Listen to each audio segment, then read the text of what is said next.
روگی episode 14۔ اس ہنگامی meeting کے بعد ڈاکٹر گھوش ایشیا کے ہوائی سفر پر روانہ ہو گیا اور ہنری مارتھر اسی شام لندن سے واپس اپنے مشن کے لیے روانہ ہو گیا۔ جانے سے پیشتر اس نے مجھ سے تنہائی میں مل کر صرف اتنا کہا تھا کہ اس کی واپسی بہت جلد ہوگی اور اس کے بعد وہ مجھے اپنے پراسرار علوم کے سلسلے میں باقاعدہ تربیت دے گا۔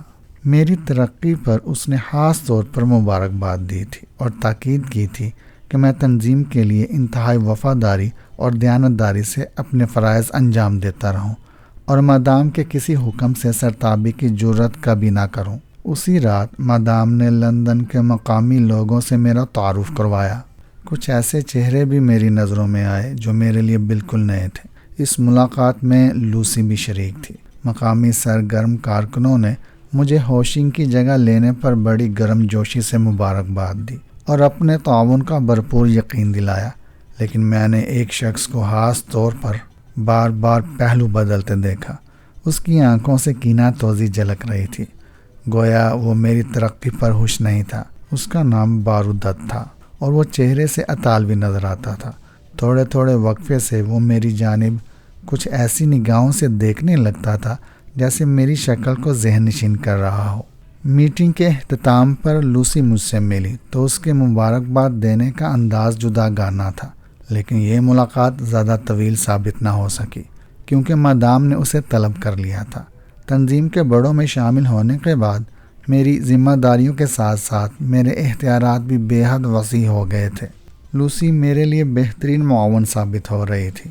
اسی کے ساتھ میں نے لندن میں واقع تنظیم کے تمام دفاتر کا معائنہ کیا اور جہاں جو حامی محسوس کی ضروری ہدایات دے کر اسے فوری طور پر دور کرنے کی کوشش کی۔ مادام میری کارکردگی سے بہت خوش تھی، لیکن ہوشنگ والے حادثے کے بعد سے تنہائی میں ملاقات کا موقع نہیں ملا تھا۔ تنظیم کے بارے میں میری معلومات کا احاطہ بھی وسیع ہو رہا تھا۔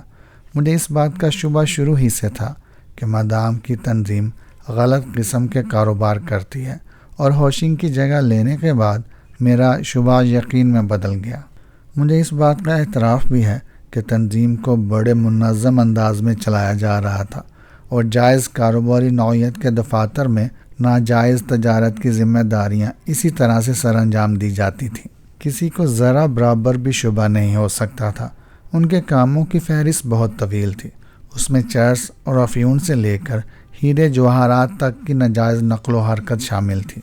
ایک طے شدہ معاوضے کے تحت ملکوں کے راز بھی چوری کر کے فروخت کیے جاتے تھے۔ اہم شخصیتوں کے اغوا اور ایسے ہی دیگر کاموں کے لیے محسوس قسم کے ڈپارٹمنٹ تھے۔ ان تمام کاموں کے لیے تنظیم نے اپنی دیانتداری کا جو وقار قائم کر رکھا تھا وہ یقیناً قابل تعریف تھا۔ تنظیم کے تمام افراد بظاہر نہایت متومل قسم کے لوگ تھے، لیکن در پردہ ان کا ماضی بھی میری ہی طرح کسی نہ کسی طور غیر قانونی سرگرمی سے ملوث تھا۔ اس لیے وہ مادام کے وفادار رہنے پر مجبور تھے۔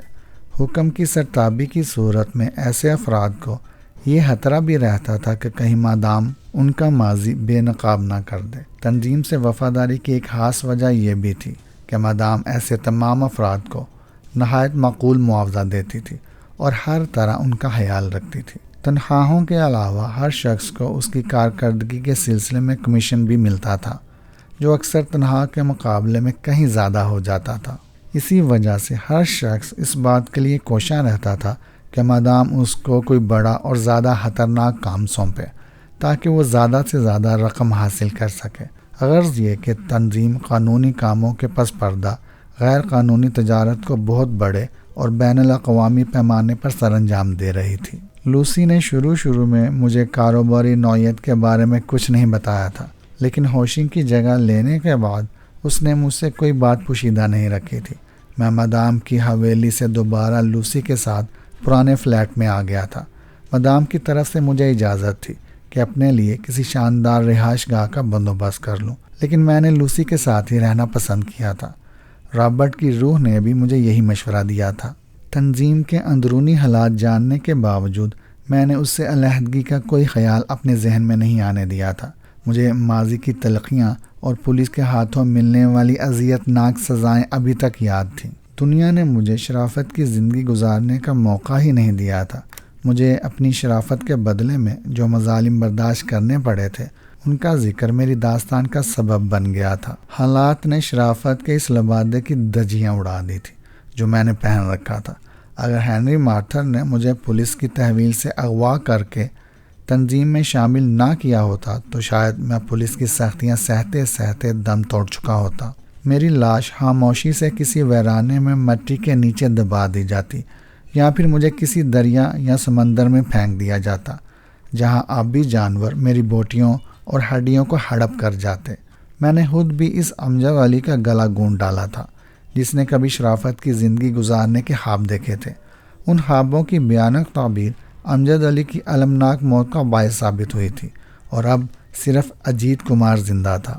اجیت کمار جسے اس کے حال نے دنیا کی تمام آسائشیں مہیا کر دی تھی، عزت، دولت، وقار، اقتدار، خوبصورت لڑکیاں، گھومنے پھرنے کے لیے گاڑیاں اور وسیع اختیارات۔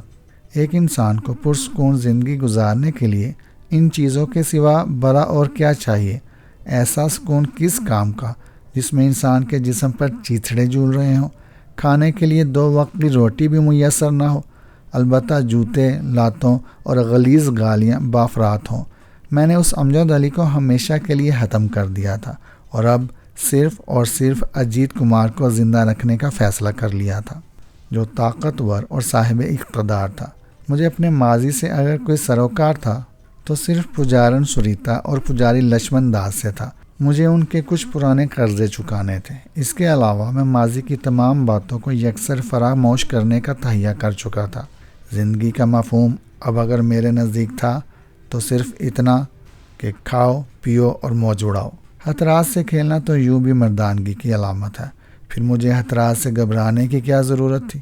چنانچہ اس وقت بھی میں ایک حسین آفت سے کھیل رہا تھا، وہ لوسی تھی، میری بہترین رفیق اور دوست۔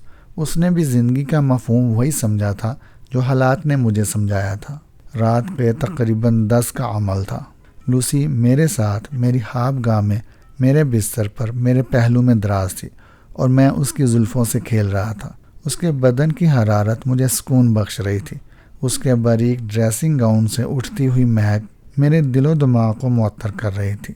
جب میری گستاخیاں بڑھنے لگتی تو وہ نیواں آنکھوں سے مجھے گورنے لگتی، لیکن اس نے آج تک مجھے کسی بات پر ٹوکا نہیں تھا، ہمیشہ میری خواہشات کی تکمیل پر رضامندی ہی کا اظہار کیا تھا۔ لوسی، میں نے اس کے بالوں کو چومتے ہوئے سرگوشی کی۔ ایک بات کہوں؟ ہاں، اس نے خمار آلود لہجے میں جواب دیا۔ اگر تم نے لندن میں میری رہنمائی نہ کی ہوتی تو شاید میں بھٹک گیا ہوتا۔ ماسٹر اجیت، اس نے آنکھیں کھول کر احتراماً کہا، آپ نے جو کچھ حاصل کیا ہے وہ اپنی دلیری اور نمایاں صلاحیتوں سے حاصل کیا ہے۔ ماسٹر اجیت نہیں، صرف اجیت کہا کرو، میں نے اس کے ہونٹوں کی سرخی چراتے ہوئے کہا۔ ہمارے درمیان صرف دوستی کا رشتہ استوار ہونا چاہیے۔ سچ؟ وہ میں نے خیز انداز میں مسکرائی۔ تمہیں یقین نہیں آتا تو کبھی آزما کر دیکھ لینا۔ اب کیا اس حد تک بڑھ جانے کے بعد بھی کسی اور آزمائش کی گنجائش باقی رہ گئی ہے؟ اس نے شوخی سے جواب دیا۔ ہاں، ابھی ایک آزمائش باقی ہے، میں موقع سے فائدہ اٹھاتے ہوئے بولا۔ ہمیں کسی ایسے وقت کے لیے تیار رہنا چاہیے جب ہم ایک دوسرے کی خاطر اپنی زندگیاں قربان کر سکیں۔ سچی دوستی قربان ہو جانے ہی کا نام ہے لوسی ڈارلنگ۔ اجیت، لوسی جذباتی ہو گئی، اگر کوئی ایسا وقت آیا تو میں تم پر قربان ہو جانے میں دریغ نہیں کروں گی۔ تم پابند ہو لوسی، تنظیم نے تمہارے اوپر بہت ساری بندشیں عائد کر رکھی ہیں۔ تم عورت بھی ہو جو کمزور ہوتی ہیں، لیکن میں مرد ہوں اور تم سے عہد کرتا ہوں کہ اگر کبھی آزمائش کا وقت آیا تو تمام بندشیں توڑ کر صرف تمہارے مفاد کی خاطر جان کی بازی لگا دوں گا۔ ہاں ڈیئر، مجھے تم تنظیم سے بھی زیادہ عزیز ہو۔ اجیت، مجھے تمہاری دوستی پر فخر ہے، لوسی نے رندی ہوئی آواز میں جواب دیا، پھر بے اختیار میرے وجود میں سما جانے کے لیے مجھ سے لپٹ گئی۔ اس کا قرب قیامت خیز تھا، مجھ پر نشے کی کیفیت طاری ہونے لگی، لیکن ابھی خمار اترنے بھی نہ پایا تھا کہ فون کی گھنٹی بجی اور مجھے مجبوراً لوسی کو اپنی آغوش سے ہٹا کر اٹھنا پڑا۔ ہلو، اجیت اسپیکنگ، میں نے ماؤتھ پیس میں کہا۔ اجیت، مدام کی آواز ابھری، مجھے تم سے ایک اشد ضروری کام ہے، اگر زحمت نہ ہو تو اسی وقت آ جاؤ۔ کوئی خاص بات؟ میں نے وضاحت چاہی۔ ہاں، تم سے ایک خاص معاملے میں کچھ مشورہ کرنا ہے۔ بہتر ہے مادام، میں ابھی تیار ہو کر آ رہا ہوں۔ میں نے ریسیور رکھ کر لوسی کو حالات سے آگاہ کیا، پھر جلدی جلدی کپڑے تبدیل کیے اور مادام کی حویلی کی طرف روانہ ہو گیا۔ مجھے شومی نے فوری طور پر مادام کی خوابگاہ میں پہنچا دیا، جہاں وہ حسب معمول شب ہابی کے لباس میں لیٹی ہوئی تھی، لیکن اس وقت اس کے چہرے پر تازگی اور زندگی کے تاثرات کے بجائے الجھن اور پریشانیاں نظر آ رہی تھیں۔ شاید تنظیم کے کسی گوشے سے اسے کوئی بری خبر ملی تھی۔ یہی وجہ تھی کہ وہ اپنی نرم و گرم مسحری کے بجائے خوابگاہ کے دبیز قالین پر ٹہل رہی تھی۔ مجھے دیکھتے ہی مادام ہاتھ ملتی ہوئی تیزی سے میرے قریب آ گئی۔ اجیت، مجھے خوشی ہے کہ تم اسی وقت آ گئے۔ آؤ بیٹھو۔ آپ کسی الجھن سے دو چار نظر آ رہی ہیں مادام، میں نے صوفے پر بیٹھتے ہوئے کہا۔ تمہارا اندازہ ٹھیک ہے، مادام نے سنجیدگی سے جواب دیا، پھر سگریٹ سلگا کر اس کا ایک طویل کش لیتے ہوئے بولی، مجھے تنظیم کی ایک بیرونی شاخ سے کچھ اہم خبریں موصول ہوئی ہیں۔ حالات کچھ تشویشناک نظر آ رہے ہیں۔ کیا مادام مجھے حالات کی تفصیل بتانا پسند کریں گی؟ میں نے اس سے دریافت کیا۔ ہمارے ہانگ کانگ کے نمائندے نے اطلاع دی ہے کہ وہاں کے ایک مقامی تاجر نے ہماری ایک بڑی ادائیگی سے انکار کر دیا ہے، مادام نے بدستور الجھے ہوئے لہجے میں کہا۔ آج تک کبھی ایسا نہیں ہوا، کسی نے ہماری ادائیگی کے سلسلے میں کوئی رخنہ اندازی کی ہو۔ یہ پہلی بار ہوا ہے اور میرا خیال ہے کہ اس کے پس پردہ کوئی گہری سازش کام کر رہی ہے۔ اگر فوراً ہی کوئی مناسب اقدام نہ کیا گیا تو دوسرے بھی اس کی دیکھا دیکھی ہاتھ پیر نکالنے کی کوشش کریں گے اور تنظیم کو نقصان کا سامنا کرنا پڑے گا۔ میں سمجھ رہا ہوں مادام، لیکن کیا کاغذی دستاویز کی بنیاد پر اس تاجر کے خلاف کوئی قانونی چارہ جوئی نہیں کی جا سکتی جس نے رقم کی ادائیگی سے انکار کیا ہے؟ میں نے انجان بن کر مادام کو کریدنے کی خاطر کہا۔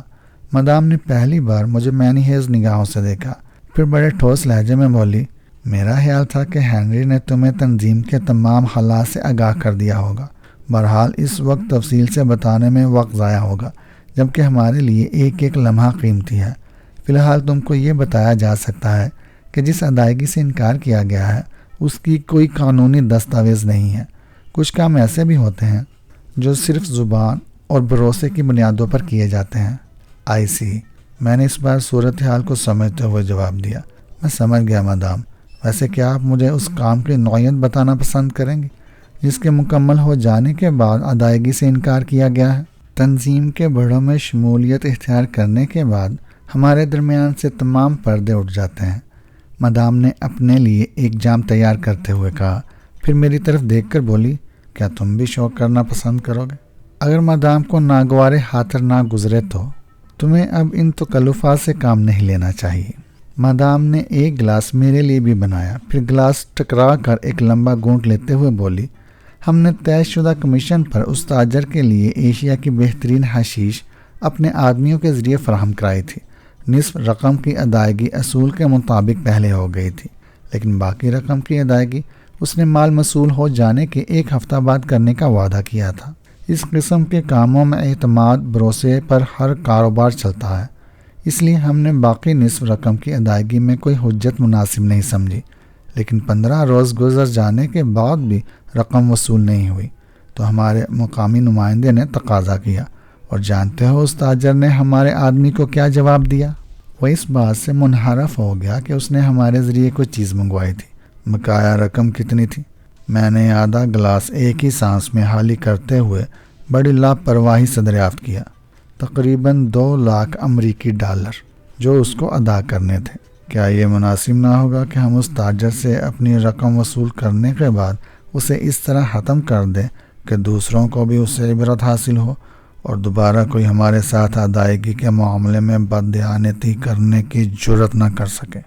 میں نے تپائی پر گلاس رکھتے ہوئے کہا۔ مادام نے چونک کر میری طرف دیکھا، پھر کچھ سوچ کر بولی، ماسٹر ہنری اگر چاہے تو سب کچھ ہو سکتا ہے، لیکن میں محسوس کر رہی ہوں کہ ہوشنگ والے حادثے کے بعد سے وہ کچھ دل برداشتہ ہو گئے ہیں۔ انسان اگر اپنی جان ہتھیلی پر رکھ کر میدان میں اتر آئے تو ہر بات ممکن ہو جاتی ہے مادام۔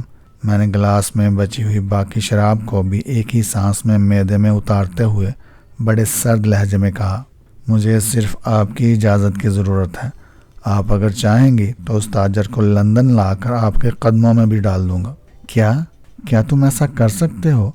مادام نے تعجب سے سوال کیا، پھر خود ہی کچھ سوچ کر بولی، ان معاملات سے ابھی تک تمہارا سابقہ نہیں پڑا ہے، اس لیے شاید تم آسانی سے کامیاب نہ ہو سکو۔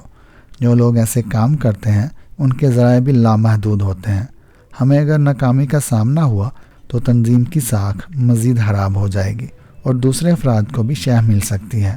قبل از وقت کوئی دعویٰ کرنا میرے اصول کے خلاف ہے، مگر میں آپ کو یقین دلاتا ہوں کہ ناکامی کی صورت میں خود اپنے آپ کو بھی شوٹ کرنے سے نہیں ہچکچاؤں گا۔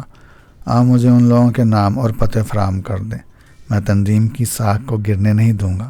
اگر تمہیں خود پر اتنا ہی اعتماد ہے تو میں تمہیں صرف اجازت دیتی ہوں، مادام نے کہا، پھر مجھے تاجر کا نام اور پتہ نوٹ کراتے ہوئے بولی، باقی سہولتیں تمہیں وہاں کے مقامی سربراہ سے مل جائیں گی، ہمارے آدمی بھی تمہارے ساتھ ہوں گے۔ نہیں مادام، میں نے دوسرا گلاس بنا کر مادام کے سامنے رکھتے ہوئے کہا، پھر ایک پیگ اپنے لیے تیار کرتے ہوئے بولا، میرا اپنا ایک خاص طریقہ کار ہے مادام، میں ذاتی طور پر اس معاملے کو نمٹانے کی کوشش کروں گا۔ البتہ اگر آپ اجازت دیں تو میں لوسی کو اپنے ساتھ لے جاؤں، اس کی صلاحیتیں میرے لیے کارآمد ثابت ہو سکتی ہیں، وہ بے حد ذہین اور دور اندیش لڑکی ہے۔ مجھے کوئی اعتراض نہیں، مادام نے فوراً ہی حامی بھرتے ہوئے کہا۔ کچھ دیر تک ہمارے درمیان اسی طرح تاجر کے بارے میں گفتگو ہوتی رہی، پھر اچانک میں نے کچھ سوچتے ہوئے کہا، کیا ہوشنگ کے بارے میں بھی آپ کو اطلاع ملی؟ ابھی تک اس کی گمشدگی ایک معمہ ثابت ہوئی ہے، مادام بولی۔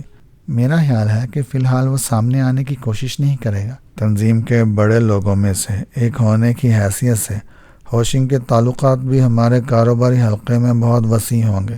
کیوں مادام؟ یقینی بات ہے، لیکن تمہیں اس وقت ہوشنگ کیوں یاد آ گیا؟ کیا یہ ممکن نہیں مادام کہ ہوشنگ ہی کی شے پر ہماری ادائیگی روک دی گئی ہو؟ میں نے اس بار چبھتے ہوئے لہجے میں کہا، ظاہر ہے کہ ہم اپنے کسی دشمن سے فائدے کے بجائے نقصان ہی کی توقع کر سکتے ہیں، اور ایسی صورت میں جبکہ ہوشنگ ہمارے بیشتر رازوں سے واقف ہے، وہ ہمیں زیادہ نقصان پہنچا سکتا ہے۔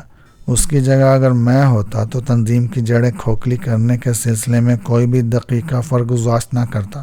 اوہ، مادام نے چونک کر مجھے تعریفی نگاہوں سے دیکھتے ہوئے کہا، میں نے اس معاملے کو تمہارے انداز میں نہیں سوچا تھا۔ تمہارا اندازہ ٹھیک بھی ہو سکتا ہے، اس پارٹی سے معاملہ طے کرنے میں ہوشنگ ہی کا ہاتھ ہو سکتا ہے، ممکن ہے اسی نے اسے ڈیل کیا ہو۔ تمہارا خیال 100% درست ہے، یقیناً ہوشنگ ہی نے پارٹی کو ادائیگی سے روکا ہوگا۔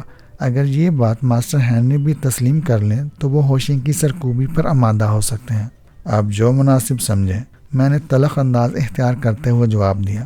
میری بات کا غلط مطلب مت سمجھو اجیت، مادام نے تیزی سے کہا، تم شاید ماسٹر ہینری کی پرسرار قوتوں سے پوری طرح واقف نہیں ہو۔ جس روز ہوشنگ نے کمینگی کا ثبوت پیش کیا تھا، اس سے پہلے آپ میرے مقابلے میں اس کی صلاحیتوں پر اعتماد رکھتی تھی۔ میرا لہجہ مزید خشک ہو گیا، پھر میں نے دوسرا جام بھی ایک ہی سانس میں ختم کر کے گلاس کو ایک جھٹکے سے میز پر رکھتے ہوئے کہا، میں گستاخی کی معافی چاہتا ہوں مادام۔ جو لوگ محض کسی ایک شخص کو اپنا نجات دہندہ سمجھ لیتے ہیں، وہ اکثر ناقابل یقین خسارے سے دوچار ہوتے ہیں۔ تم کیا ہو اجیت؟ مادام نے مجھے گھورتے ہوئے الجھے انداز میں کہا، میں ابھی تک تمہاری بات پوری طرح نہیں سمجھ سکی، لیکن اتنا ضرور محسوس کرتی ہوں کہ تمہاری گفتگو کا اعتماد تمہاری شخصیت کو بہت پرسرار بنا دیتا ہے۔ کیا تم مجھے اپنے ماضی کے بارے میں کچھ بتانا پسند کرو گے؟ میں نے اپنے ماضی کو دفن کر دیا ہے مادام، میں نے ٹھوس آواز میں کہا۔ ہو سکتا ہے کہ میرا مستقبل مجھے اپنے حال کو بھی فراموش کرنے پر مجبور کر دے۔ تمہاری باتیں بھی اکثر تمہاری ہی طرح بے حد پرسرار ہو جاتی ہیں، مادام نے مجھے گھورتے ہوئے تعریفی انداز اختیار کیا۔ میرا دل گواہی دیتا ہے کہ تم تنظیم کے لیے ایک مضبوط ستون ثابت ہوگے، اور یہ صرف اسی صورت میں ممکن ہے جب مجھے خدمت کا موقع دیا جائے گا۔ میرا لہجہ اسپاٹ تھا، مادام کو میرے لہجے کی تلخی محسوس ہو رہی تھی۔ اس نے فوراً ہی کوئی جواب نہیں دیا، چند لمحے مجھے معنی خیز انداز میں دیکھتی رہی، پھر اس کے خشک ہونٹوں پر بڑی دل آویز مسکراہٹ ابھری، اس کی آنکھوں کی نیلگوں گہرائیاں یک لخت ہی بے حد حسین نظر آنے لگیں۔ میں تمہیں تمہاری مرضی کے مطابق خدمت کا موقع دینے کو تیار ہوں، اس نے بڑی اپنائیت سے کہا۔ میں اسے بھی اپنے لیے کسی بڑے انعام سے تعبیر کروں گا، میں نے مادام کی آنکھوں میں جھانکتے ہوئے جواب دیا۔ میں ایک اور درخواست بھی کرنا چاہتا ہوں، میری باتوں کو مادام صرف اپنی ذات تک محدود رکھیں تو زیادہ مناسب ہوگا۔ جو کچھ ہمارے درمیان طے ہوا اس کی اطلاع تنظیم کے بڑوں کو بھی نہیں ہونی چاہیے۔ میرا مقصد یہ ہے کہ آپ کو ہوشنگ والے حادثے سے سبق لینا چاہیے۔ راز جب تک راز ہے کامیابی کی زیادہ توقع ہوتی ہے، دوسری صورت میں اعتماد کو ٹھیس بھی پہنچ سکتی ہے۔ تم اچانک ہی بڑی گہری باتیں کرنے لگے ہو اجیت، مادام نے زیر لب مسکراتے ہوئے کہا۔ مادام کی کرم نوازیوں نے بے باک کر دیا ہے مجھے۔ میں کارآمد لوگوں کی بے باکیوں کو ناپسند نہیں کرتی۔ میرے لیے اب کیا حکم ہے؟ میں نے یکلا سنجیدگی اختیار کرتے ہوئے پوچھا۔ تم کل ہی پہلے طیارے سے لوسی کو ساتھ لے کر نئی مہم پر روانہ ہو جاؤ۔ ٹھیک ہے، میں نے اٹھتے ہوئے کہا۔ میں اب اجازت چاہوں گا۔ اتنی جلدی کس لیے مسٹر اجیت؟ مادام نے مجھے شوق اور مشتبہ نظروں سے دیکھا۔ کیا لوسی سے جلدی واپسی کا وعدہ کر کے آئے تھے؟ جو لمحے رنگین گزر جائیں وہ زندگی میں یادگار حیثیت رکھتے ہیں، میں نے معنی خیز انداز میں جواب دیا۔ ہمارے اوپر تمہارا ایک قرض بھی باقی ہے، مادام نے اٹھتے ہوئے کہا۔ میں سمجھا نہیں مادام۔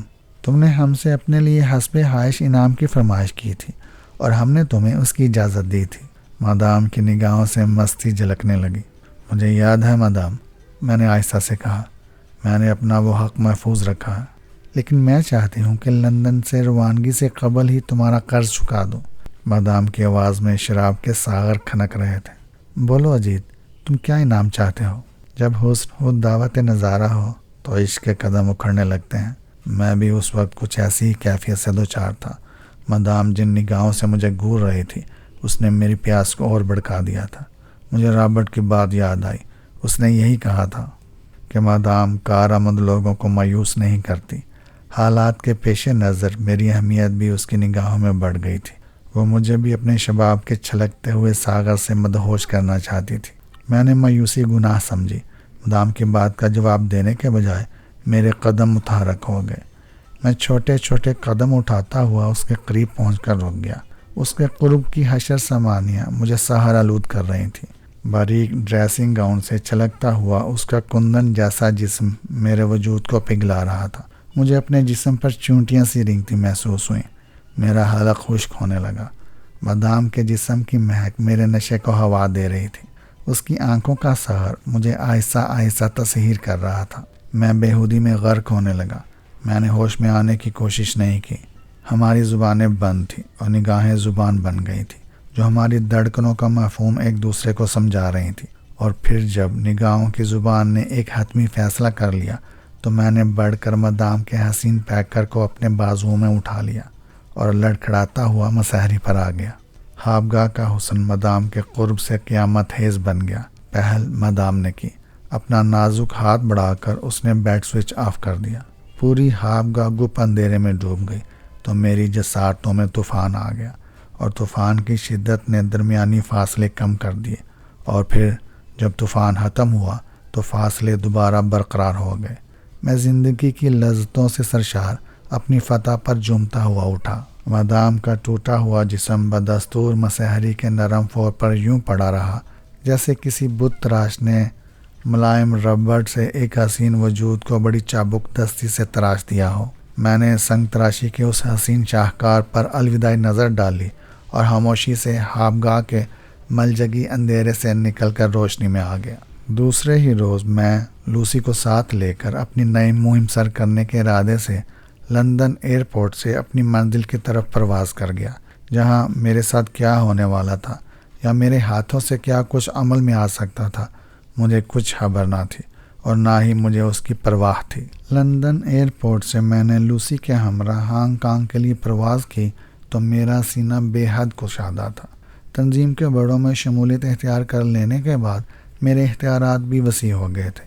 میں اب مادام کو تسخیر کرنے کے لیے کھل کر اپنی صلاحیتوں کا مظاہرہ کر سکتا تھا اور تنظیم کے اندر اپنے قدم زیادہ مضبوطی سے جما سکتا تھا۔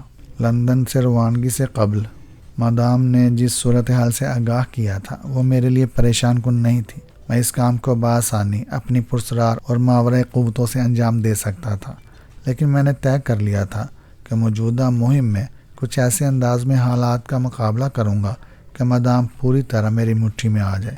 اسی غرض سے میں نے کسی اور کے بجائے لوسی کو اپنے ہمراہ لیا تھا۔ وہ مادام کی سب سے زیادہ قابل اعتماد کارکن تھی اور مجھے بھی عزیز تھی۔ اب تک جو واقعات رونما ہو چکے تھے اس کی روشنی میں مجھے اندازہ ہو گیا تھا کہ لوسی کم از کم میرے ساتھ دغا نہیں کرے گی، اور اگر کوئی وقت آیا تو شاید وہ تنظیم سے زیادہ میری طرفداری کا انداز اختیار کرے گی۔ اس وقت بھی وہ جب میرے برابر بیٹھی تھی، اس کے چہرے سے بے پناہ مسرت کا اظہار ہو رہا تھا، شاید اس لیے کہ میں نے بڑوں میں اپنی جگہ اختیار کرنے کے باوجود کسی اعلیٰ رہائش گاہ پر منتقل ہونے کے بجائے اسی کے ساتھ فلیٹ میں قیام کیا تھا، اور موجودہ مہم میں بھی اس کا انتخاب کیا تھا۔ جہاز جب بلندی پر پہنچ کر سیدھا ہو گیا تو مسافروں کو سیفٹی بیلٹ کھولنے کی اجازت کا اعلان ہوا۔ لوسی نے بیلٹ کھولتے ہی میری جانب پہلو بدل کر شکریہ ادا کرتے ہوئے کہا، اجیت، میں تمہاری بہت شکر گزار ہوں کہ تم نے بڑوں میں شامل ہونے کے باوجود مجھے فراموش نہیں کیا۔ تمہارا کیا اندازہ تھا؟ میں نے نشست پیچھے کر کے نیم دراز ہوتے ہوئے پوچھا، پھر مسافروں کو دیکھنے لگا۔ تمہیں شاید اندازہ نہیں ہے کہ تنظیم کے بڑوں کے اختیارات کتنے وسیع ہوتے ہیں، لوسی نے بے تکلف کہا۔ میرا خیال تھا کہ تم شاید عہدے کے ساتھ ساتھ خود بھی بدل جاؤ گے۔ اس وہم کو دل سے نکال دو لوسی ڈیئر، میں نے سنجیدگی سے کہا۔ اجیت دنیا کو بھول سکتا ہے، مدام سے بھی نظریں پھیر سکتا ہے، لیکن تمہیں نہیں بھول سکتا۔ اب مجھے اس بات کا اندازہ ہو گیا ہے، وہ شوہی سے بولی۔ فرسٹ کلاس کے بجائے جان بوجھ کر اکانومی کلاس کی نشستیں محسوس کروائی گئی تھیں۔ لوسی نے میری اس فرمائش پر تعجب کا اظہار بھی کیا تھا، لیکن پھر اس نے میرے کہنے پر عام مسافروں کے ساتھ نشستیں محفوظ کرا لی تھیں۔ دراصل اپنی پہلی مہم کے دوران میں خود کو زیادہ محتاط ظاہر کرنے کا ارادہ رکھتا تھا، اور اس بات کا اندازہ بھی کرنا چاہتا تھا کہ ہوشنگ کے اندرونی آدمیوں نے میری ترقی کو کس انداز میں قبول کیا ہے۔ ظاہر ہے کہ ہوشنگ میرا دشمن بن چکا تھا، اور ساتھ ہی ساتھ اس کے خاص آدمی بھی مجھے نقصان پہنچانے کے لیے گات لگائے بیٹھے ہوں گے اور میری ایک ایک نقل و حرکت کی نگرانی کر رہے ہوں گے۔ مجھے جب ہوشنگ کی جگہ دینے کے بعد لندن کے مقامی لوگوں سے متعارف کرایا گیا تھا تو میں نے بارودت نامی ایک اطالوی باشندے کی نگاہوں میں اپنے لیے حقارت اور نفرت کے ملے جلے تاثرات محسوس کیے تھے، اور مجھے شبہ ہوا تھا کہ وہ یقیناً ہوشنگ کا آدمی ہوگا۔ اور بھی کتنے افراد تنظیم میں ایسے تھے جو میرے عروج کے فوراً بعد ہی میرے زوال کے لیے کوشاں ہو چکے ہوں گے۔ چنانچہ لندن سے میری روانگی کی اطلاع بھی میرے دشمنوں کو مل سکتی تھی، اور دشمنوں کا کوئی آدمی میرے تعاقب پر بھی مأمور کیا جا سکتا تھا۔ اسی خیال کے تحت میں خود کو بظاہر بے حد لاپرواہ ظاہر کر رہا تھا، لیکن میری دور رس نگاہیں ایک ایک مسافر کے چہرے کا جائزہ لے رہی تھیں۔ جہاز کے بیشتر مسافر غیر ملکی تھے اور اپنے آپ میں مگن نظر آ رہے تھے۔ میں جس نشست پر بیٹھا تھا وہاں سے جہاز کے تمام مسافروں کو نہیں دیکھ سکتا تھا۔ جو لوگ نظر آ رہے تھے ان میں سے کوئی بھی مشکوک نہیں نظر آ رہا تھا۔ کچھ دیر بعد میں اٹھ کر باتھ روم کی طرف چل دیا۔ اسی طرح میں باقی مسافروں کو بھی ایک نظر دیکھنا چاہتا تھا۔ میرے چہرے پر ہلکے آسمانی رنگ کا چشمہ تھا، اس لیے میں کن اکھیوں سے دائیں بائیں بیٹھے ہوئے مسافروں کو دیکھتا ہوا آگے بڑھ رہا تھا، لیکن ان مسافروں میں مجھے کوئی مشکوک چہرہ نظر نہیں آیا۔ میں باتھ روم سے ہو کر دوبارہ اپنی سیٹ پر آ بیٹھا اور لوسی سے باتوں میں مصروف ہو گیا۔ وہ مجھے ہانگ کانگ کی رنگینیوں کے بارے میں اپنی معلومات سے آگاہ کر رہی تھی۔ مدام کے ساتھ وہ 2 بار پہلے بھی وہاں جا چکی تھی اور شہر کے بارے میں خاصی معلومات رکھتی تھی۔ میں خاموش بیٹھا اس کی باتیں سنتا رہا تھا۔ ہانگ کانگ پہنچ کر لوسی کا خیال تھا کہ تنظیم کے مقامی دفتر کو فون کر کے اپنی آمد کا بتا دیا جائے اور کسی آدمی کو طلب کر کے رہائش کے سلسلے میں بندوبست کرایا جائے، لیکن میں نے لوسی کی اس تجویز کو رد کر دیا اور کسی ہوٹل میں قیام کا ارادہ ظاہر کیا۔ لوسی نے اس کی وجہ نہیں دریافت کی، لیکن میں نے خود ہی اس سے کہا کہ ہانگ کانگ میں ہمارا قیام ایک سیاح کی حیثیت سے کسی ہوٹل میں ہو تو ہم اپنے دشمنوں سے زیادہ محفوظ رہ سکتے ہیں۔ لوسی اس وضاحت پر خوش ہوئی۔ چنانچہ ایئرپورٹ سے باہر نکل کر ہم نے ایک ٹیکسی پکڑی۔ ٹیکسی ڈرائیور سے کہا کہ وہ ہمیں کسی اچھے ہوٹل میں لے چلے۔ ہم نے ٹیکسی ڈرائیور پر بھی خود کو سیاہ ظاہر کیا تھا۔ جو لوگ ہانگ کانگ جا چکے ہیں وہ خوب جانتے ہوں گے وہاں قدم قدم پر عیاشی کے مواقع ملتے ہیں، اور گائیڈز کی پوری فوج سیاحوں پر حملہ آور ہونے کے لیے ہمہ وقت تیار رہتی ہے۔ چنانچہ ٹیکسی ڈرائیور نے بھی ہم سے پہلا سوال یہی کیا، صاحب کیا آپ کو کسی گائیڈ کی ضرورت ہے؟ اور میں نے اسے بڑی خوبصورتی سے یہ کہہ کر مایوس کر دیا کہ ساتھ جو لڑکی ہے وہ حقیقتاً ایک گائیڈ ہی ہے جسے میں اپنے ساتھ لایا ہوں۔ ٹیکسی ڈرائیور خاموش ہو گیا، پھر اس نے انجن سٹارٹ کیا اور ٹیکسی سڑک پر فراٹے بھرنے لگی۔ لوسی مجھے ان بازاروں اور سڑکوں کے بارے میں بتانے لگی جہاں جہاں سے ہماری ٹیکسی گزر رہی تھی۔ آدھے گھنٹے بعد ہم نے ایک ہوٹل منتخب کیا اور اپنے لیے 3 کمروں کا ایک سویٹ حاصل کر کے پورٹر کے ساتھ وہاں پہنچ گئے۔ سویٹ ہوٹل کی 7ویں منزل پر تھا اور ہنسا کشادہ اور ہوادار تھا۔ ہم نے سامان پورٹر سے رکھوایا، پھر بیرے کو بلا کر کھانے کا آرڈر دے کر لباس تبدیل کرنے لگے۔ اس وقت چونکہ رات ہو چکی تھی، اس لیے میں نے صبح تک اپنے کمرے میں ہی محدود رہنا مناسب سمجھا۔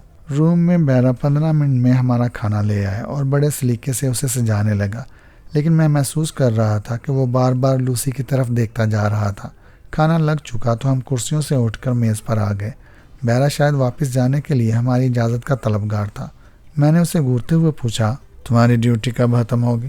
میں صبح تک رہوں گا جناب، پھر کوئی دوسرا ویٹر آ جائے گا، اس نے بڑے مہذب انداز میں جواب دیا۔ پھر انگریزی زبان میں بولا، میرے لیے کوئی اور حکم؟ اگر ضرورت ہوئی طلب کر لوں گا۔ میں نے ایک نوٹ اس کی طرف بڑھاتے ہوئے کہا، یہ تمہارا پیش کی انعام ہے۔ شکریہ جناب۔ اس نے نوٹ لے کر سلام کیا، پھر کنکھیوں سے دیکھتا ہوا باہر چلا گیا تو لوسی مسکراتے ہوئے بولی، جانتے ہو اجیت، یہ بار بار مجھے کیوں گھور رہا ہے؟ کیوں؟ میں نے کھانا شروع کرتے ہوئے پوچھا۔ جو سیاح ہوٹلوں میں تنہا آ کر قیام کرتے ہیں وہ ان کے زیادہ فائدہ مند ثابت ہوتے ہیں۔ سیاحوں کے ساتھ لڑکیاں دیکھ کر ان کا منہ لٹک جاتا ہے۔ کھانے کے دوران میں ہمارے درمیان اسی قسم کی باتیں ہوتی رہیں۔ پھر روم سروس کا بیرا آ کر سامان لے گیا تو پھر میں اٹھ کر بالکونی میں گیا اور وہاں پڑی ہوئی کرسی پر بیٹھ کر باہر کے جگمگاتے ماحول سے لطف اندوز ہونے لگا۔ لوسی کسی کام سے دوسرے کمرے میں چلی گئی تھی۔ دوسری صبح میں ناشتے سے فارغ ہو کر لوسی کے ساتھ ہوٹل سے باہر گیا۔ لوسی کی موجودگی میں مجھے کسی مقامی گائیڈ کی ضرورت نہیں تھی۔ میں سب سے پہلے لوسی کے ساتھ جا کر اس تاجر کا مکان دیکھنا چاہتا تھا جس کی سرکوبی کے لیے مجھے ہانگ کانگ کا سفر اختیار کرنا پڑا تھا۔ باہر آ کر میں نے ایک ٹیکسی پکڑی۔ میں دروازہ کھول کر اندر بیٹھ ہی رہا تھا کہ ایک نظر جانے پہچانے شخص پر پڑی جو ہوٹل کے باہر کسی مقامی دوست سے گفتگو کر رہا تھا۔ ایک لمحے کو اس نے کنکھیوں سے میری جانب دیکھا اور اسی لمحے میری نگاہیں بھی اس کی طرف اٹھ گئی تھیں۔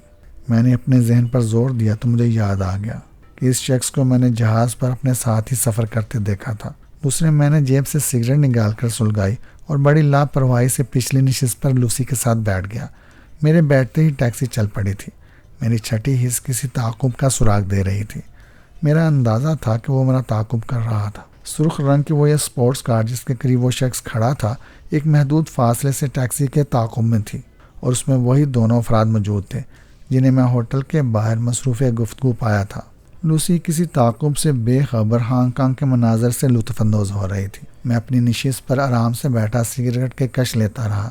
تھوڑے تھوڑے وقفے سے میری نظر ٹیکسی کے عقب نما آئینے پر بھی چلی جاتی تھی جس میں سرخ رنگ کی اسپورٹ کار کی جھلک نظر آ رہی تھی۔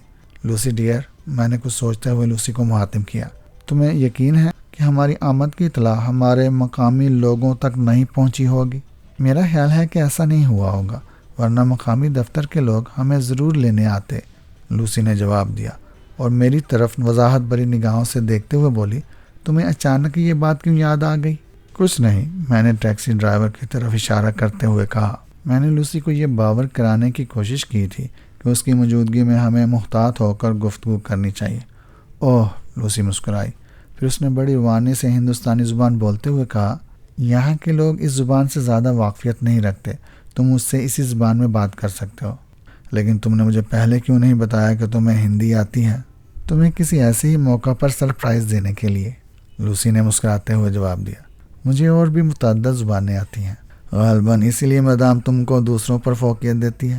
اس کے علاوہ بھی بہت سی باتیں ہیں، رفتہ رفتہ تم میرے بارے میں سب کچھ جان لو گے۔ فی الحال ایک بات میں بھی تمہیں باور کرانا چاہتا ہوں، لیکن میری بات سن کر چونکنے کی کوشش مت کرنا ورنہ کھیل بگڑ جائے گا، میں نے سگریٹ کا کش لیتے ہوئے کہا۔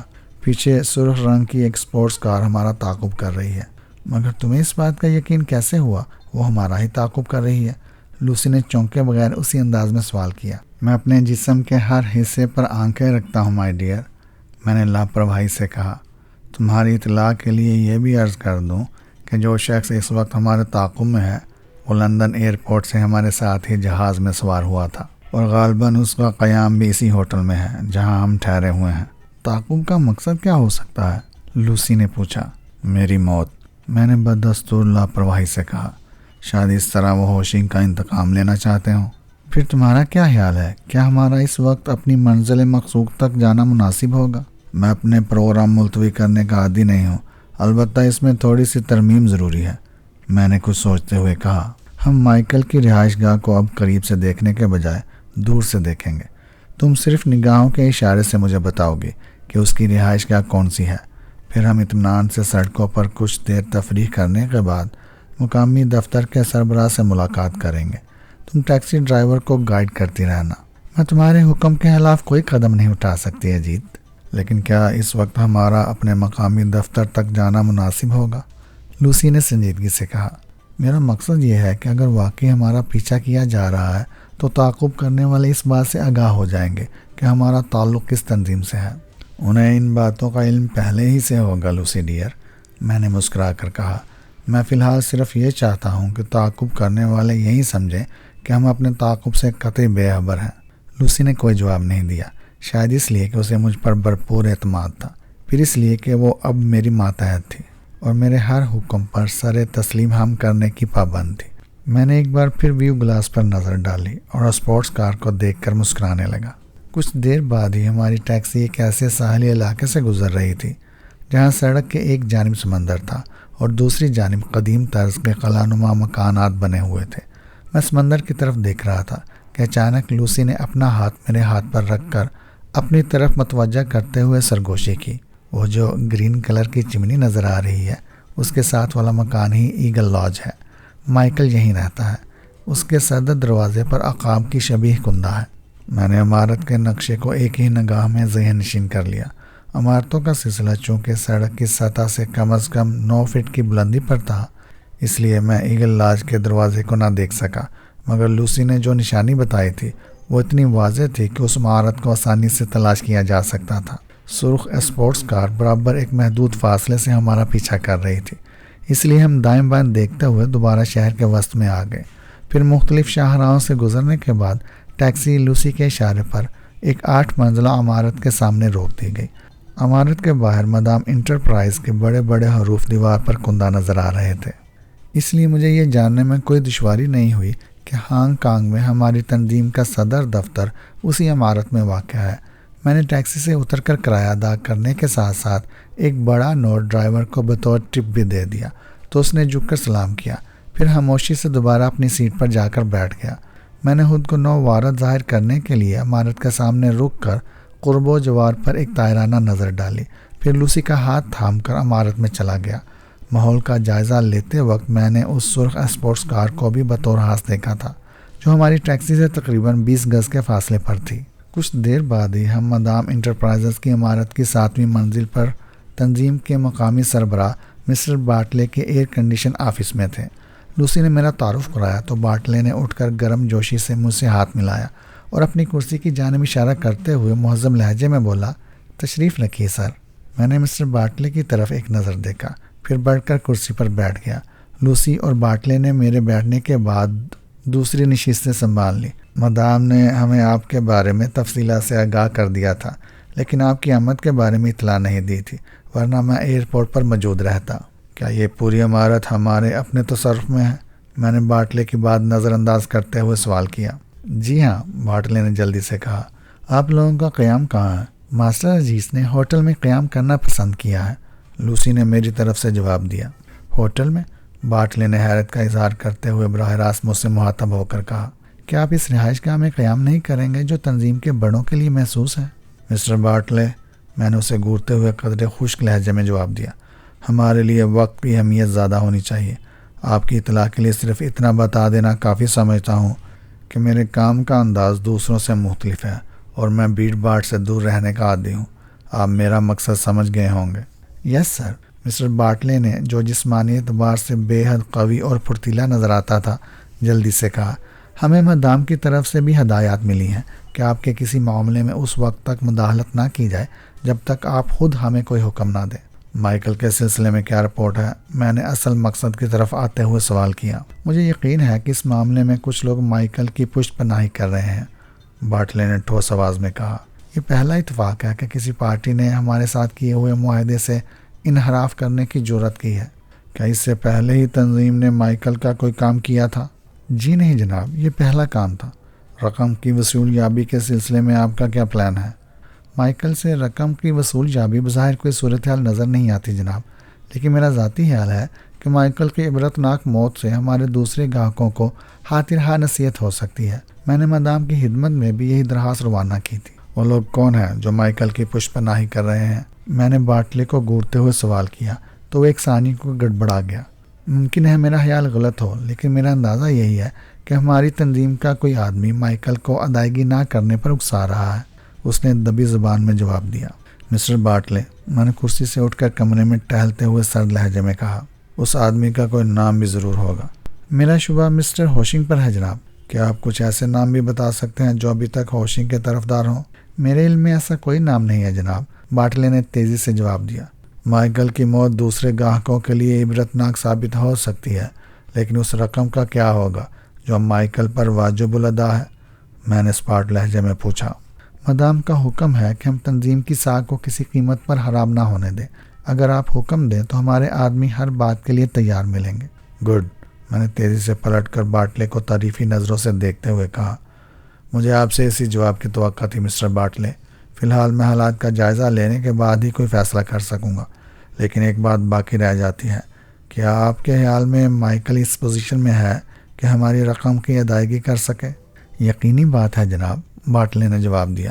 ہمیں معتبر ذرائع سے معلوم ہوا ہے کہ وہ بڑی بڑی رقمیں بھی ایگل لانچ میں ہی رکھتا ہے، لیکن وہاں اس کے 10-12 آدمی ہر وقت مسلح حالت میں موجود رہتے ہیں۔ مائیکل نے یہاں کے نامی گرامی بدماشوں کو بڑی بڑی رقمیں دے کر اپنی مٹھی میں لے رکھا ہے اور انہی کے بل بوتے پر وہ کرتا ہے۔ یہ اطلاع میرے لیے اہم ہے، میں نے کچھ سوچتے ہوئے کہا۔ آپ کے پاس یہاں ایسے کتنے افراد ہیں جو مائیکل کے آدمیوں سے مقابلہ کر سکتے ہیں؟ ہم مدام کے حکم سے مجبور ہیں جناب، ورنہ ہمارے آدمی مائیکل کے آدمیوں کو بھون ڈالنے اور ایگل لاج میں چھپی ہوئی تمام رقم لوٹ لانے کی طاقت رکھتے ہیں۔ میں نے ماسٹر باٹلے کے چہرے پر تنقیدی نظر ڈالی۔ وہ جو کچھ کہہ رہا تھا اسے کر ڈالنے کی ہمت بھی رکھتا تھا۔ میں نے گفتگو کے دوران میں اس بات کا اندازہ بھی کر لیا تھا وہ ایک کھرا آدمی ہے اور تنظیم کی خاطر ہر قربانی دے سکتا ہے۔ کچھ دیر تک کمرے میں خاموشی رہی۔ لوسی بدستور اپنی کرسی پر خاموش بیٹھی تھی۔ مسٹر باٹلے، میں نے قدرے توقف کے بعد کہا، فی الحال مجھے ایک بلٹ پروف گاڑی اور ایک ایسے ڈرائیور کی ضرورت ہے جو قابل اعتماد ہو۔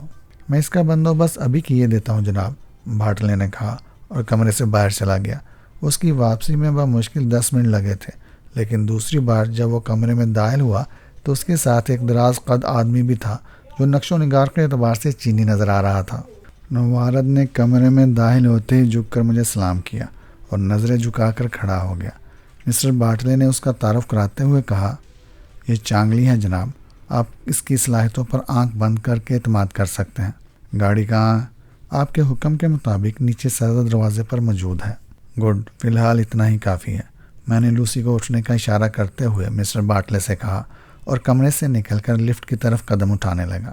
چیانگ لی میرے پیچھے پیچھے تھا۔ میرے جی میں آیا کہ ایک نظر تنظیم کے مختلف شعبوں پر بھی ڈالتا چلو، لیکن اس خیال سے کہ کہیں میرا تعاقب کرنے والے مایوس ہو کر پیچھے نہ چھوڑ دیں، میں لفٹ سے نچلی منزل پر آیا اور لمبے لمبے قدم اٹھاتا ہوا عمارت سے باہر آ گیا۔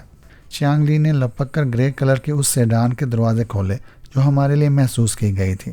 میں نے گاڑی میں بیٹھنے سے قبل اس اسپورٹ کار کو بھی دیکھ لیا جو بدستور اسی جگہ موجود تھی جہاں میں نے اسے پہلے رکتے دیکھا تھا، لیکن اس وقت اس میں 2 کے بجائے صرف ایک آدمی نظر آ رہا تھا۔ پھر وہی ہوا جس کی توقع تھی۔ سیڈان کے روانہ ہوتے ہی سرخ اسپورٹس کار بھی حرکت میں آ گئی تھی۔ اس بار لوسی نے بھی تعاقب کرنے والی گاڑی کو دیکھ لیا تھا۔ میں نے چیانگ لی کو ہوٹل چلنے کی ہدایت کی تھی، لیکن یہ تاکید بھی کر دی تھی کہ رفتار تیز نہ ہو۔ چیانگ لی میری توقع سے کچھ زیادہ ہی مستعد اور ہوشیار ثابت ہوا۔ میں محسوس کر رہا تھا کہ اس کی نظریں بھی بار بار سائڈ گلاس پر پڑ رہی ہیں۔ پھر وہ خاموش نہ رہ سکا، دبی زبان میں بولا، ماسٹر، چیانگ دخل اندازی کی گستاخی کے لیے معافی کا حاصگار ہے، لیکن یہ کہے بغیر بھی نہیں رہ سکتا کہ ہماری گاڑی کا تعاقب کیا جا رہا ہے۔ میں دیکھ رہا ہوں تم اسی رفتار سے چلتے رہو۔ میں حکم سے انکار نہیں کر سکتا ماسٹر، لیکن اگر اشارہ ہو تو میں ان دشمنوں کو نیست و نابود بھی کر سکتا ہوں۔ چیانگ نے دوبارہ کہا، اگر دشمنوں کو چھوٹ دی جائے تو کبھی کبھی وہ خطرناک بھی ہو جاتے ہیں۔ میں تمہاری وفاداری کی داد دیتا ہوں چیانگ، مگر ابھی جو کچھ کہا جا رہا ہے وہی کرو۔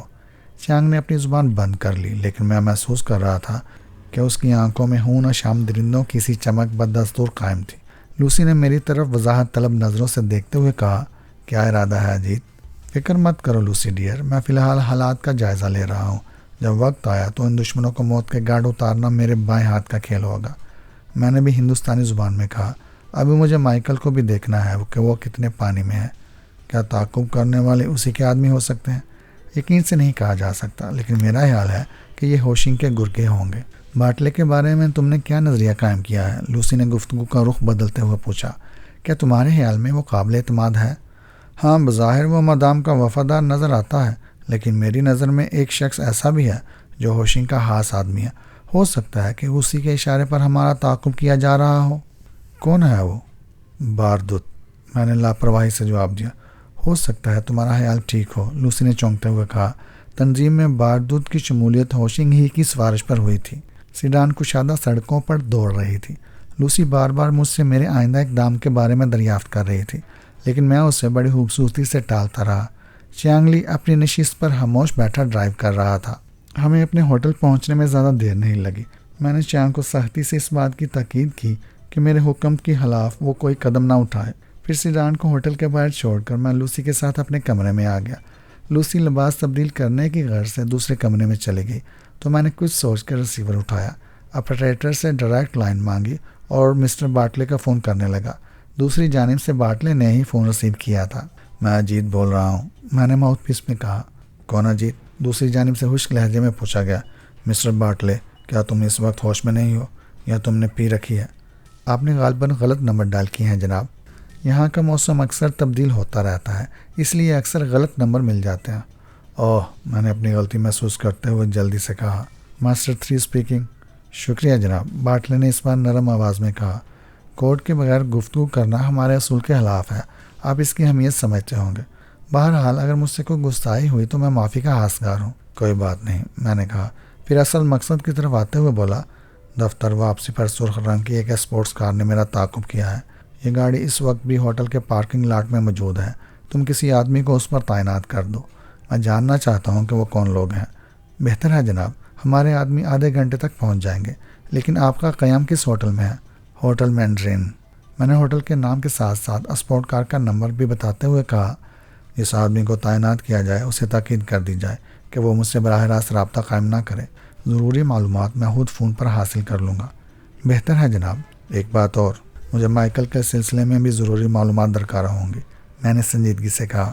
وہ کن لوگوں میں اٹھتا بیٹھتا ہے، کس ہوٹل یا نائٹ کلب میں اس کی آمد و رفت ہے، اور اس کے دیگر مشاغل کیا ہیں۔ یہ رپورٹ مجھے آج رات 8 بجے تک مل جانی چاہیے۔ ایسا ہی ہوگا ماسٹر، اور کوئی حکم؟ فی الحال اتنا ہی کافی ہے، میں نے ٹھوس آواز میں کہا، پھر ریسیور کیریئر پر رکھ دیا۔ دوپہر کا کھانا میں نے لوسی کے ساتھ اپنے کمرے ہی میں کھایا، پھر آرام کے لیے لیٹ گیا۔ شام کو ٹھیک 8 بجے میں نے دوبارہ مسٹر باٹلے کو فون کیا۔ وہ اپنے نمبروں پر میرا منتظر تھا۔ اپنا کوڈ نمبر بتانے کے بعد میں نے مائیکل کے بارے میں دریافت کیا۔ مائیکل اپنا بیشتر وقت ایگل لاج کے اندر ہی گزارتا ہے جناب، لیکن اس کی بیشتر شامیں ہلٹن ہوٹل کے سوئمنگ پول پر گزرتی ہیں، جہاں وہ اپنی گرل فرینڈ جوزفین کے ساتھ نظر آتا ہے۔ البتہ وہ ریس کا رسیہ ہے اور بدھ کے روز بڑی پابندی سے ہیپی ویلی ریس ٹریک پر ہونے والی شبینہ ریس میں حصہ لیتا ہے۔ ریس کے اوقات شام 7:30 بجے سے 10 بجے تک ہیں۔ اس کے ملنے جلنے والوں میں زیادہ تر افراد چینی ہیں۔ فی الحال میں صرف اتنا ہی معلوم کر سکا جناب۔ کوئی خاص نشانی جس کے ذریعے اسے مجمع میں آسانی سے پہچانا جا سکے؟ یس ماسٹر، مائیکل کی دائیں آنکھ پر کمان کی شکل کا ایک گہرا زخم ہے، جس کی وجہ سے اسے لاکھوں میں شناخت کیا جا سکتا ہے، باٹلے نے جواب دیا۔ اگر آپ چاہیں تو ہم اس کی تصویریں بھی فراہم کر سکتے ہیں۔ نہیں، ابھی اس کی ضرورت نہیں، میں نے کہا۔ اسپورٹس کار کے سلسلے میں کیا اطلاع ہے؟ اس کے بارے میں ابھی تک ہمیں کامیابی نہیں ہو سکی جناب، باٹلے جلدی سے بولا۔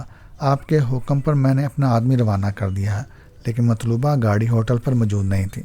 ذاتی طور پر میں نے نمبروں کے ذریعے جو معلومات حاصل کی ہیں ان کے مطابق وہ سرخ sports car Globe travelling agency کے مالک مسٹر مچارلی کی ملکیت ہے۔ مسٹر مچارلی کے بارے میں مجھے اس بات کا علم ہوا ہے کہ وہ مائیکل کے دوستوں میں سے ہیں۔ ٹھیک ہے، میں دیکھ لوں گا، میں نے مسترن جواب دیا، پھر سلسلہ منقطع کر دیا۔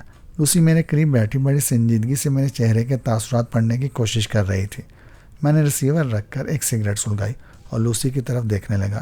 سفید فلیپر اور گہرے سرخ جیکٹ میں اس وقت وہ بے حد حسین نظر آ رہی تھی۔ کوئی خاص اطلاع؟ لوسی نے مجھے وضاحت طلب نظروں سے گھورتے ہوئے دریافت کیا۔ خاص اور بے حد کارآمد، میں نے باٹلے کی جانب سے ملنے والی اطلاع دہراتے ہوئے کہا۔ آج رات ہم دونوں بھی ہلٹن کے سوئمنگ پول پر موجود ہوں گے۔ اجیت کیا یہ مناسب نہ ہوگا کہ ہم اپنے کچھ آدمیوں کو بھی ساتھ رکھیں؟ لوسی پرتشویش لہجے میں بولی۔ جو شخص مدام کی رقم کی ادائیگی سے انکار کر سکتا ہے اس کے ہاتھ بھی یقیناً لمبے ہوں گے۔ مجھے یقین ہے کہ مائیکل کو ہمارے دشمنوں کے ذریعے ہانگ کانگ میں ہماری آمد کی اطلاع بھی ضرور ہو چکی ہوگی، اور تمہیں اس بات کا خدشہ ہے کہ دشمن ہمیں تنہا دے کر آسانی سے مار لینے کی کوشش کرے گا۔ کیوں؟ میں نے لاپرواہی سے کہا۔ مجھے تمہاری صلاحیتوں پر اعتماد ہے، لیکن دشمن کو خود سے کمزور سمجھنا بھی دانش مندی نہیں۔ فکر مت کرو لوسی ڈیئر، وقت آنے پر تمہیں اس بات کا بھی پتہ چل جائے گا کہ کون کتنے پانی میں ہے، میں نے اٹھتے ہوئے کہا۔ پھر کپڑے تبدیل کیے اور لوسی کے ساتھ لفٹ کے ذریعے نیچے آ گیا۔ ہوٹل کے باہر سیڈان موجود تھی اور چیالنگ قریب کھڑا تھا۔ ہمیں دیکھ کر اس نے تیزی سے بڑھ کر گاڑی کا دروازہ کھولا، پھر ہمارے بیٹھتے ہی اس نے دروازہ بند کیا اور ڈرائیونگ سیٹ سنبھال لی۔ یہ کہانی ابھی جاری ہے۔